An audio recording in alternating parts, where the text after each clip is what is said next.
지난주에 우리가 예레미야 32장, 33장 이렇게 봤죠. 그 하나님께서 예레미야를 통해서 계속해서 주신 말씀은 뭐였습니까? 이 유다는 멸망한다는 겁니다. 모든 사람들은 포로로 끌려가서 바벨론에 포로로 끌려간 사람들, 그들이 복이 있다고 그랬어요. 무화과나무 광주리를 보여주면서 포로로 끌려간 사람들이 좋은 광주리라고 그랬어요. 좋은 과일이라고 그랬습니다. 그랬는데, 그러니까 유다는 다 멸망당하고 예루살렘은 완전히 파멸이 될 텐데, 지금 예레미야에게 지금 시위대 뜰에 있는 감옥에 갇혀 있는 예레미야에게 사촌이 와서 밭을 사달라고 그러는데, 하나님께서 그 밭을 사라고 하는 겁니다. 나라 망하고 폐허가 될 텐데 무슨 밭을 사는 겁니까? 그게 무슨 소용이 있을까? 이런 생각이 들지요. 그런데 하나님께서 그 밭을 사라는 그 말씀을 통해서 유다를 회복시켜 주시겠다라는 하나님의 계획을 선명하게 보여주시는 것입니다. 그 밭을 사라는 말, 아나돗 밭을 사라는 말은 바로 내가 회복시켜 준다라는 것을 물질적으로 물증을 가지고 증명하는 그런 말씀이 되는 것입니다. 오늘 이제 33장까지는 이렇게 위로의 말씀이었고, 오늘은 우리가 34장, 35장을 볼 텐데, 34장, 35장에서는 이제 두 가지 신앙의 태도를 대비해 봅니다. 신앙의 태도를 대비해 보는 건데, 먼저 34장은 내용이 시드기야 왕에게 대한 예언입니다. 시드기야가 마지막 왕이죠. 마지막 시드기야 왕에게 하는 예언인데, 아마 이때는 멸망하기 바로 직전인 것 같아요. BC 587년. 그거는 어떻게 하느냐, 어떻게 알 수 있느냐 하면, 그 34장 7절에 보면 예루살렘과 유다의 남은 모든 성읍들을 쳤으니 곧 라기스와 아세가라, 이렇게 됐거든요. 바벨론의 군대가 모든 것을 다 예루살렘과 유다의 남은 모든 성읍들을 다 쳤다 그랬어요. 마지막에 경관 성읍 중에 이것들만 남았다. 그러면서 라기스와 아세가를 거론하고 있습니다. 라기스와 아세가는 그 가장 견고하게 잘 갖춰진 성읍인데, 이게 마지막에 멸망합니다. 이게 멸망하고 예루살렘이 함락당하는데, 그러니까 아세가와 이 라기스 멸망 바로 직전 그때 상황이다, 이렇게 우리가 알 수 있습니다. 그때에 시드기야에게 하나님이 하시는 말씀이 그게 이제 1절부터 5절까지 나오는 말씀인데, 모두 다 바벨론으로 포로로 끌려갈 거다. 시드기야 왕도 포로로 끌려갈 거다. 그런 이야기를 하는데, 내가 다 넘겨주겠다, 그 말씀하셔요. 그런데 4절 5절 보면, 내가 그 시드기야가 칼에 죽지 않고 그 다음에 평안히 죽을 거다. 사람이 너보다 먼저 있은 내 조상들 곧 선왕들에게 분향하던 것 같이 너에게도 분향을 할 거다. 그 왕으로서의 지위를 인정받을 거다. 그런 이야기예요. 이 예언이 조금 헷갈리는데, 이거는 조건으로 봐야 됩니다. 지금 계속해서 하나님이 시드기야에게 하신 말씀이 뭐였어요? 항복하라는 겁니다. 항복하면 네가 칼에 죽지 않고 선왕들과 마찬가지로 그렇게 왕으로 대접받을 거다, 이 얘기인데, 근데 항복을 안 했잖아요. 끝까지 항복을 안 하고 도망가다가 잡혔으니까 눈알이 뽑히고 쇠사슬에 묶여서 포로로 끌려간 겁니다. 시드기야는 그렇게 끌려가서, 그러나 칼에 죽지는 않았습니다. 감옥에 갇힌 상태에서 감옥에서 죽었습니다. 이렇게 아니, 마지막까지 항복을 하라. 그러면 그래도 하나님께서 지켜주신다. 그 말씀을 쭉 하셨습니다. 이 위기, 마지막에 이제 라기스와 그다음에 아세가가 남아있고 예루살렘이 남아있는 그런 상황 속에서 이 위기 속에서 이제 이스라엘 사람들이 유다 백성들이 한 가지 궁리를 했습니다. 한 가지 궁리했는데 우리가 이제 구원을 받으려면 하나님 앞에 우리 잘못이 무엇인가 회개를 하고 돌이키자. 그래서 돌이키는 표시로 한 가지 정책이 있는데 그것이 지금 8절부터 나오는 이야기입니다. 이거는 율법을 지키기 위해서 히브리 노예를 해방하는 겁니다. 히브리 노예는 원래 노예로 계속 있으면 안 됩니다. 예를 들어서 빚을 져서 자기 몸을 팔아서 노예가 되면 6년 동안 노예 생활하고 7년째는 해방시켜줘야 되는 거죠.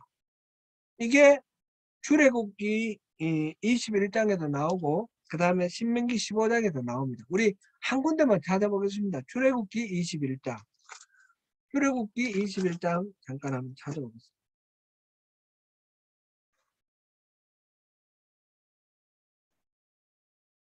출애굽기 21장 2절 읽어봅니다. 내가 히브리 종을 사면 그는 6해 동안 섬길 것이요 7째 해는 몸값을 물지 않고 나가 자유인이 될 것이며 이게 율법입니다. 그러니까 이민족을 노예로 삼는 것에 대해서는 이야기를 안 했는데 동족 히브리 민족이 여러 가지 사유로 뭐 병나든지 뭐 하든지 해서 자기 몸을 팔고 노예가 되었을 때는 6년 후에는 해방시켜주라. 이게 율법입니다. 근데 지금 현실적으로 어떻게 되냐면 대대로 노예가 되고 있습니다. 대대로. 6년 후에 해방시켜준 게 아니고 계속해서 노예로 되고 있거든요. 그래서 지금 시드기야 왕 때 예루살렘이 포위가 된 상태에서 노예를 해방시켜 놓습니다. 해방시켜주고 이때는 고관들로부터 시작해서 일반인들까지 모두 다 찬성을 했다 그랬습니다. 이 하나님 앞에서 계약을 맺고 자유를 선포한 후에 여호와께로부터 말씀이 예레미야에게 임하니라. 그 계약은 사람마다 각기 히브리 남녀 노비를 놓아 자유롭게 하고 그의 동족 유다인들을 종으로 삼지 못하게 한 것이라. 이렇게 이 히브리 노예를 해방시키라는 말씀에 약속을 하고 계약을 하고 그에 동조를 했습니다. 다 해방을 시켰습니다. 그런데 해방시키고 난 뒤에 이 포위를 하고 있던 바벨론 군대가 약간 물러갑니다. 물러가서 다른 도시 라기스와 아세가 이거를 공격하고 이러면서 약간 예루살렘에 대한 긴장이 풀렸을 때 이 사람들이 다시 그 노예를 불러들입니다. 그리고 노예로 다시 삼았습니다. 한두 사람 그러다 보니까 해방시켰던 사람 전부 다가 노예를 원위치 시켜버렸습니다. 그게 지금 11절에 나옵니다. 후에 그들의 뜻이 변하여 자유를 주었던 노비를 끌어다가 복종시켜 다시 노비로 삼았더라. 이것이 지금 아주 심각한 하나의 지금 시드기야 왕 때 일어난 하나의 일입니다. 자유를 선포할 때 왜 선포를 했느냐, 왜 자유를 선포했느냐, 하나님 말씀 그러니까 그냥 따랐다라기보다 자기의 어떤 이익이 있기 때문에 따랐다라고 보는 것이 옳겠습니다. 지금 이 예루살렘이 포위된 상태에서 1년이 지났습니다. 그랬으니까 먹을 것도 없고 완전히 이제 뭐 난리가 났죠. 기근이 휩쓸고 전염병이 휩쓸고 그러니까 노예에게 먹여줄 양식이 없는 거예요. 그러니까 자유로 해방시켜 주는, 그러니까 이 권리를 인권을 회복시켜 주기 위해서가 아니라 양식을 아끼기 위해서 회복시켜 줬다, 이렇게 보는 측면도 있습니다. 다양한 이야기가 있는데 그 중에 하나가 그런 게 있고요. 또 하나는 이렇게 율법을 순종함으로써 하나님이 은혜를 베풀어 주시기를 기대하는 거. 하나님 은총을 기대하는 거. 또 세 번째는 이 지금 전쟁 상황 아닙니까? 전쟁 상황에 노예들은 전쟁을 안 하거든요. 노예들을 전쟁으로 동원하기 위해서, 군사로 동원하기 위해서 해방시켜줬다. 이렇게 보기도 합니다. 세 가지가 다 어울려 있을 텐데 실제로는 세 번째가 가장 실제적인 이유라고 그렇게 분석을 합니다. 신학자들이 분석을 합니다. 이런 사례는요, 실제로는 굉장히 흔합니다. 전쟁이 있을 때. 우리나라 역사 한번 생각해 보십시오. 이거는 힌트로 한번 생각해 보면 쉽게 이해가 됩니다. 조선시대 때 임진왜란이 일어났을 때 그 일본군을 물리치는데 큰 힘을 발휘한 세 가지 힘이 있는데, 하나는 명나라가 원군을 보내준 거, 이순신 장군이 해상을 제패한 거, 그다음 세 번째가 뭐냐면 전국 각지에 일어난 의병들이 일본의 육군을 물리친 것. 이래 됩니다.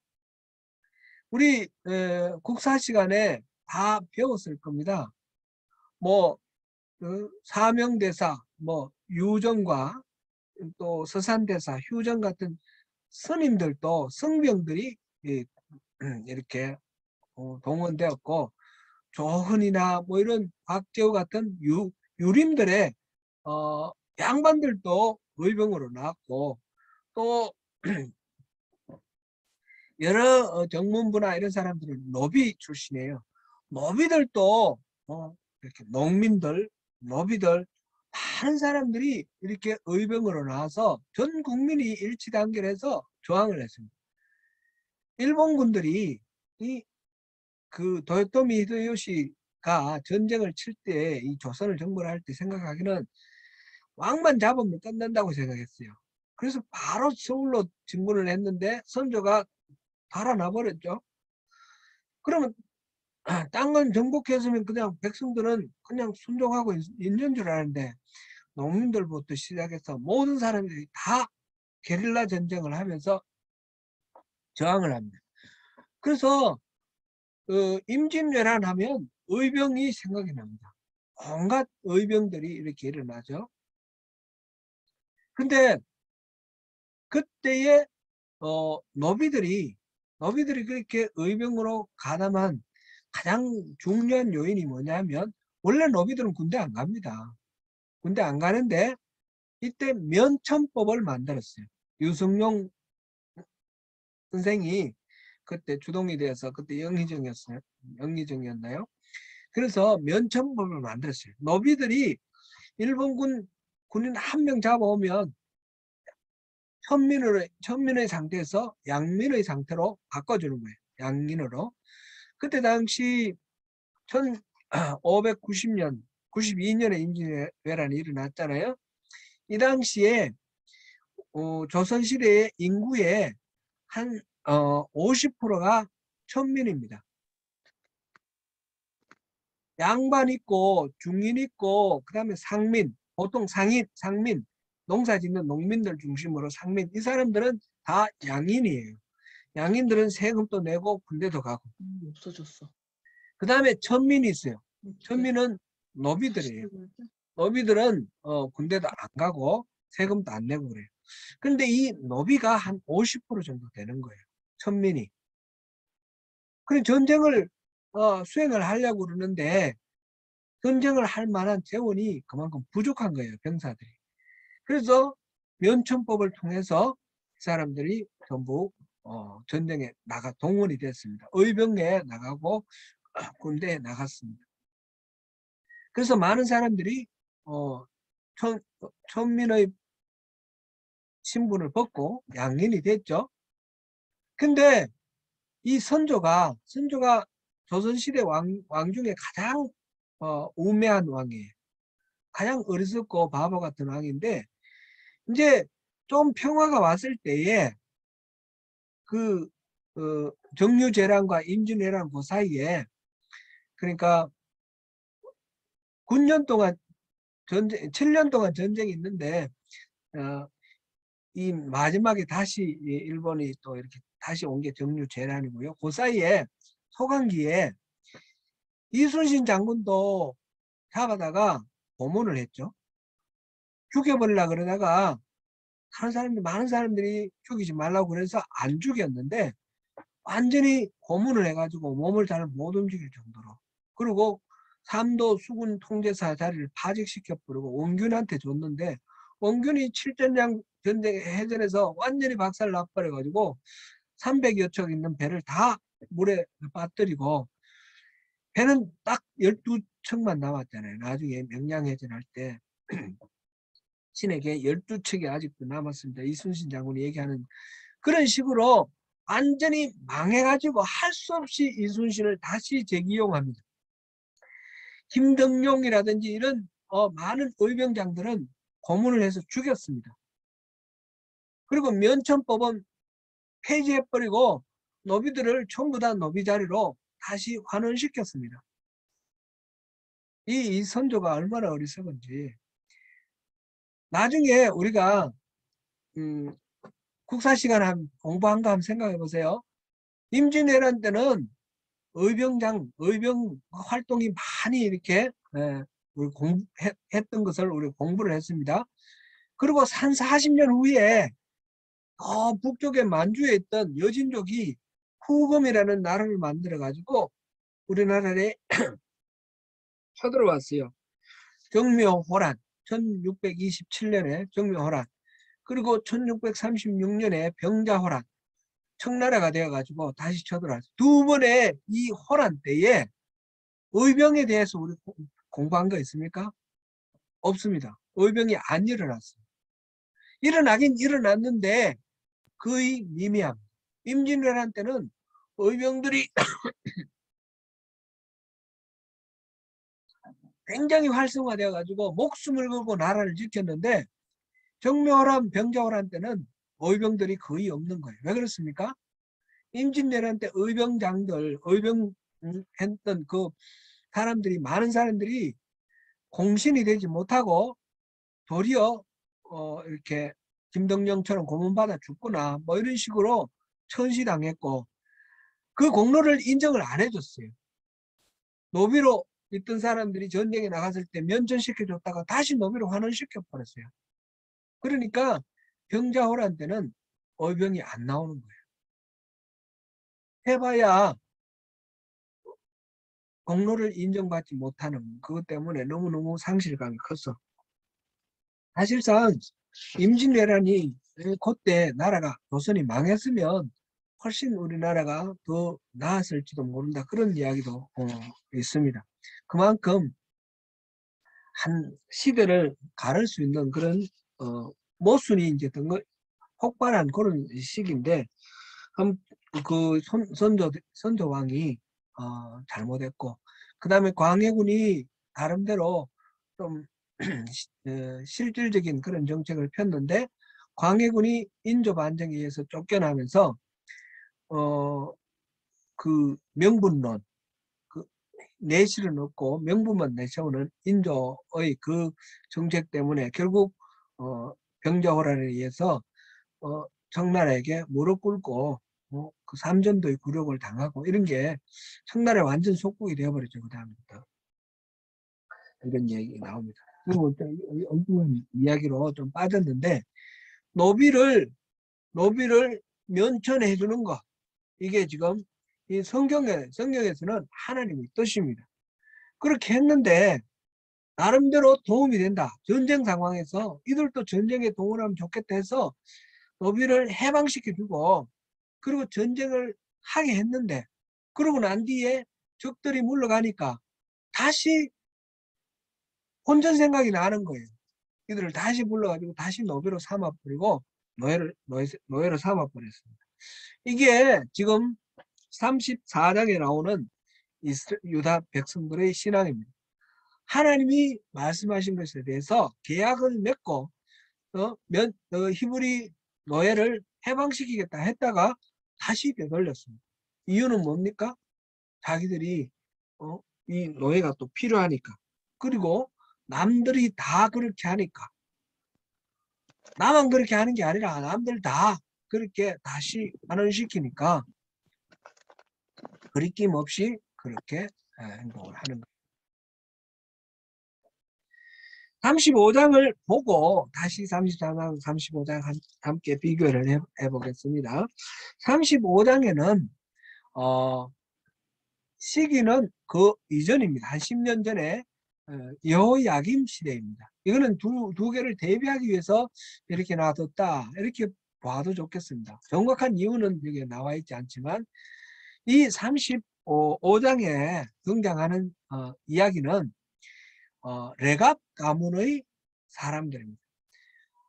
예레미야를 통해서 하나님께서 말씀하시기를 레갑 가문의 사람들을 초청해서 성전에서 포도주를 대접하라 하는 것입니다. 그래서 이 레갑 가문 사람들을 초대를 해서 포도주를 대접을 했는데 그들이 포도주를 마시지 않습니다.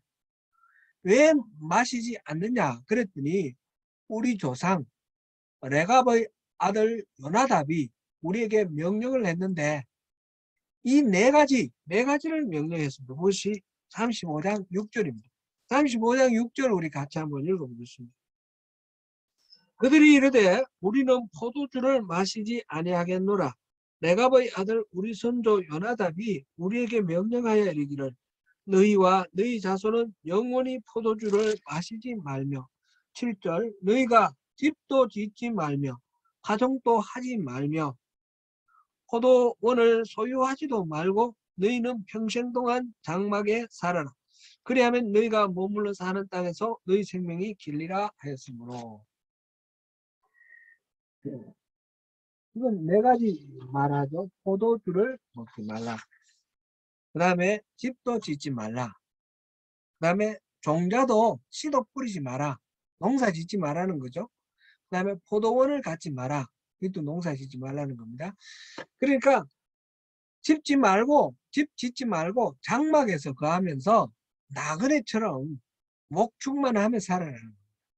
그러면서 포도주 먹지 말라. 이렇게 했습니다. 선조 요나답이 왜 그런 명령을 했는지는 정확히는 알 수가 없습니다. 근데 우리가 조금 짐작을 해볼 수 있는 그런 것이 있습니다. 이거는 열왕기 하 10장에 나오는 이야기와 연결이 되어 있습니다. 열왕기 하 10장은 북왕국 이스라엘의 아합왕이 제일 타락한 왕입니다. 북왕국에서 가장 악독한 왕입니다. 그의 부인이 이세벨이 저 시돈 사람인데 이방의 신을 가지고 와서 우상을 숭배하게 되었습니다. 그래서 아합왕이 함께 바알과 아세라를 섬기며 이 여호와를 섬기는 모든 선지자들을 막 죽이고 이런 게 있죠. 우리 엘리야 선지자에 대한 이야기에서 아합왕에 대한 이야기 압니다. 그래서 나중에 예후라는 사람이 하나님의 명령을 받고 쿠데타를 일으킵니다. 쿠데타를 일으켜서 아합왕을 축출하고 우상을 숭배하는 사람들을 다 죽이고 그렇게 여호와 신앙을 회복합니다. 이때 쿠데타를 일으키는 이 예후 장군의 그 병에 함께 협조하는 사람이 있습니다. 그 사람이 바로 레갑의 아들 요나답입니다. 요나답이나 여호나답이나 같은 사람입니다. 레갑 자손은 아마 모세의 장인 이드로가 따라오지 않고 그의 아들 호밥이 따라왔죠. 그래서 그 사람들이 겐 족속이 되었는데 이 겐 족속이 유대인과 같이 어울려 살았는데 레갑 자손은 겐 족속이다라고 그렇게 알려져 있습니다. 이것은 역대상 2장에 나오는 기록과 기록을 통해서 나올 수 있습니다. 아무튼 이 레갑이라는 사람이 중요한 게 아니라 요나답이 그 예후에게 협조를 해서 여호와 신앙을 회복하는 혁명을 일으켰는데 나중에 이 예후가 진실한 여호와 신앙에 있지 않고 저 베델과 단에 있는 금송아지를 그대로 놔두고 적당하게 타협합니다. 우상 숭배와 여호와 신앙이 타협된 그런 일을 합니다.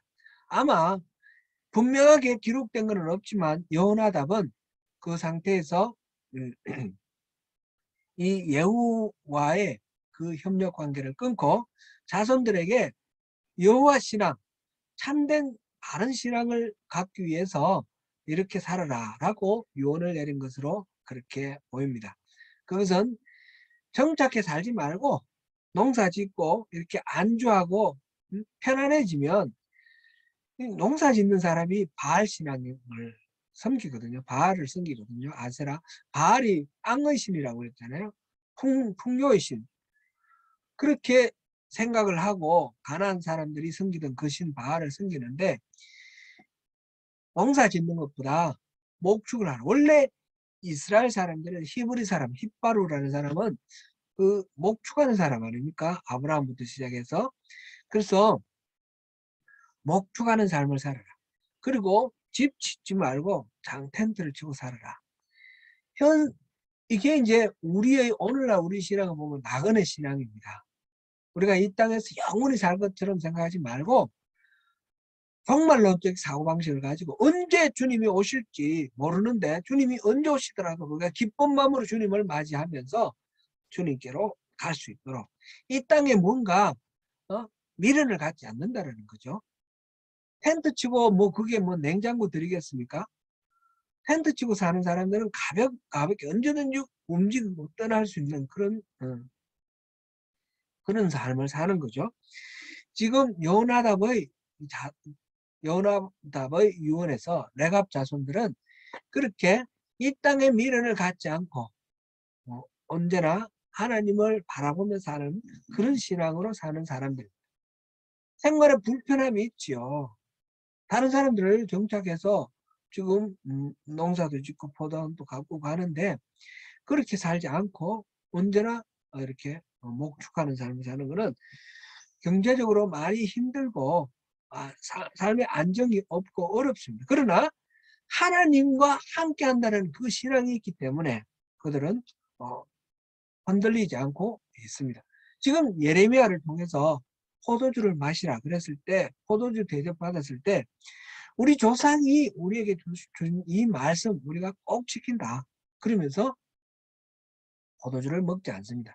하나님이 예언을 하실 때에 이렇게 말하자면 단순한 메시지 말로만 하시는 것이 아니라 행동, 연극 뭐 이런 걸 통해서 말씀하시는 경우가 있는데 바로 지금 이 레갑 가문의 자손들을 불러서 그들과 이렇게 포도주 대접하는 이 사건을 통해서 그들이 얼마나 조상들의 말에 명령에 잘 순종하는가 이걸 보여주면서 유다 백성들아 너희들은 내가 수많은 선지자들을 보내고 수많은 이야기를 했는데 왜 내 말에 그렇게 순종하지 않느냐 이렇게 말씀하시는 겁니다.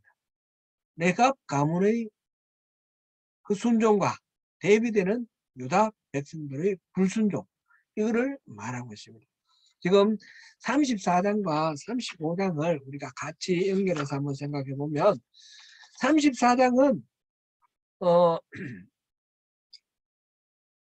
노예 해방이라는 그 사건을 통해서 하나님과의 약속을 맺고 필요할 때는 그렇게 순종하다가 자기들에게 더 유익한 더 이로운 일이 있으면 언제든지 그 하나님과의 약속을 버리는 유다인들의 이 신앙 그것과 조상들 200년 전에 이 요나답이 말한 거는 200년 전의 얘기예요.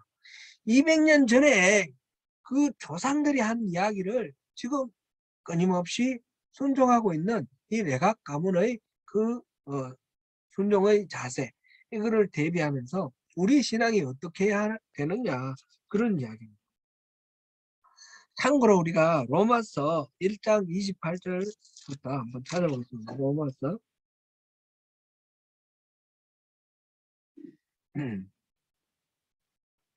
로마서 1장 28절부터 32절까지 읽어봅니다.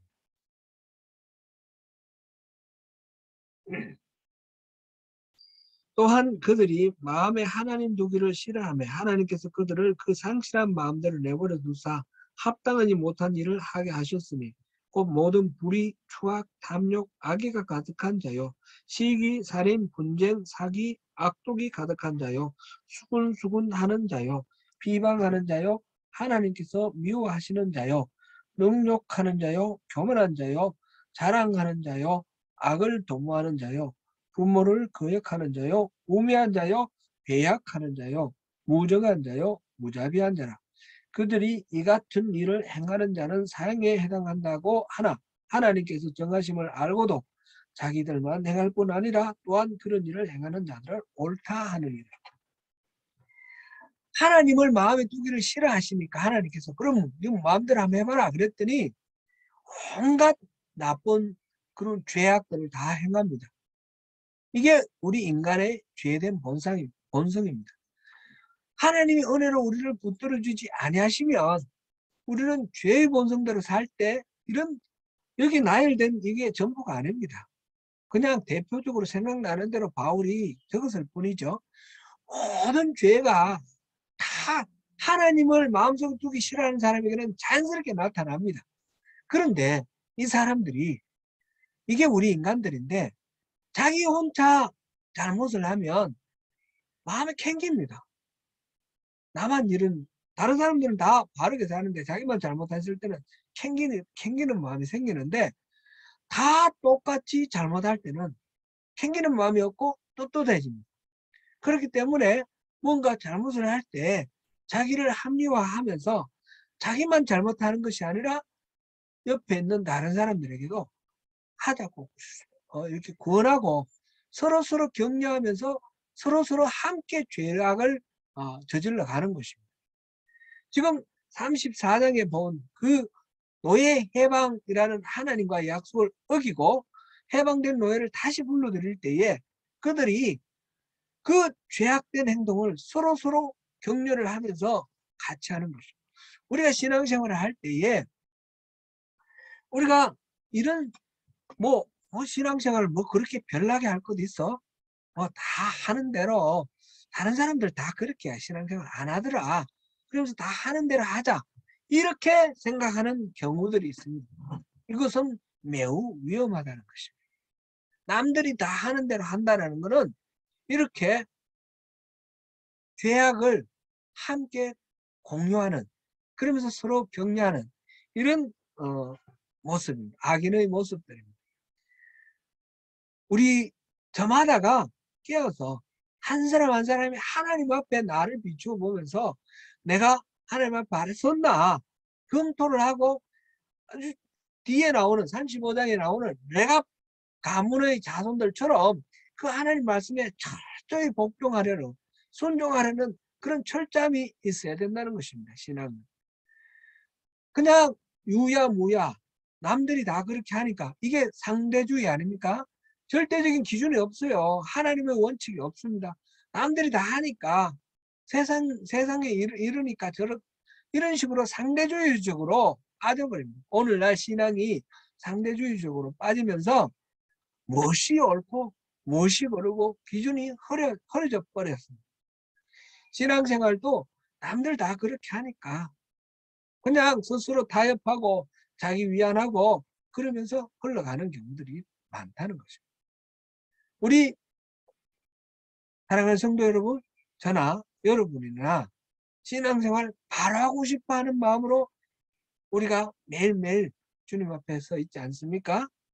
대충 남들이 하는 대로 그냥 중간이나 가자 그런 마음입니까? 그런 마음은 없으시죠? 바르게 정말 하나님 앞에 깨어서 바른 신앙으로 그렇게 살아가고자 하는 것이 우리 모두의 소원입니다. 그런다고 해서 좀 별나게 해야만 된다 이런 의미로 생각하면 안 됩니다. 신천지나 이런 사람들 얼마나 별납니까? 그렇게 해야 된다라는 의미가 아니라 기준이 하나님께 있느냐 내게 있느냐 그걸 보고 하나님의 기준에 철저하게 맞춰야 된다는 것입니다. 하나님은 우리에게 끊임없이 말씀하셨어요. 나를 찾아라. 내가 만나주겠다. 지난 주일날 우리가 본 마지막 성경 구절이 야고보서 4장 8장인데 한번 볼까요? 다시 야고보서 4장 8장.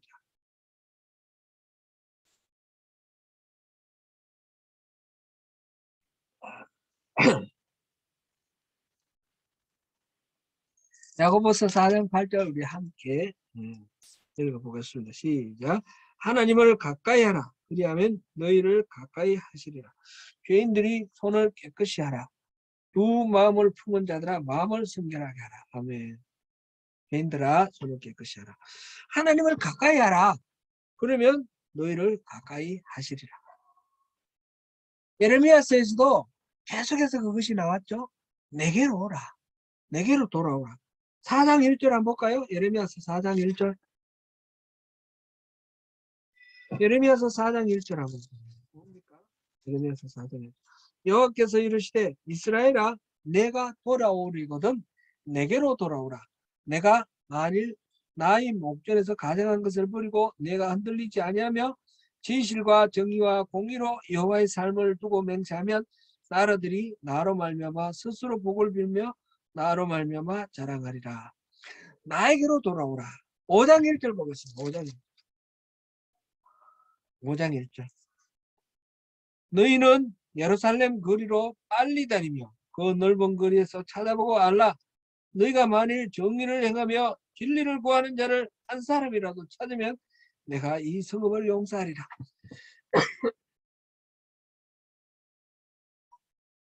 하나님은 진리를 찾고 바른 신앙 아래 하나님께로 돌아온 그 한 사람을 찾는 것입니다. 그러면 이 성읍을 구원하겠다 하십니다. 이 비슷한 말씀이 에스겔서에 있습니다. 에스겔 22장 에스겔 22장 30절 31절 한번 보겠습니다. 에스겔 22장 30절 31절. 이 땅을 위하여 성을 쌓으며 성 무너진 데를 막아서서 나로 하여금 멸하지 못하게 할 사람을 내가 그 가운데서 찾다가 찾지 못하였으므로 내가 내 분노를 그들 위에 쏟으며 내 진노의 불로 멸하여 그들 행위대로 그들 머리에 보응하였느니라. 유다가 왜 멸망했습니까? 예루살렘이 왜 파멸이 되었습니까? 그 성 무너진 데를 막아서서 하나님 안 됩니다. 하나님 이 땅을 멸망시켜서는 안 됩니다. 내가 하나님을 찾습니다. 바르게 하나님께 돌아오는 그 한 사람이 없어서 그 한 사람을 찾다가 진노를 쏟았다 하는 것입니다. 오늘날 이 세상이 참 하나님을 믿기가 참 어려운 세상으로 변해가고 있습니다. 참된 신앙이 정말 필요한 그런 때입니다. 교회는 급속히 몰락해가고 있습니다. 이때에 하나님 앞을 가로막아 서서 하나님의 은혜를 구할 한 사람을 하나님이 찾으십니다. 하나님의 마음은 우리를 멸망시키는 데 있지 않습니다. 예레미야서 29장 11절 다시 보겠습니다. 여러 번 봤지만 11절부터 12절 13절까지 우리 같이 읽겠습니다.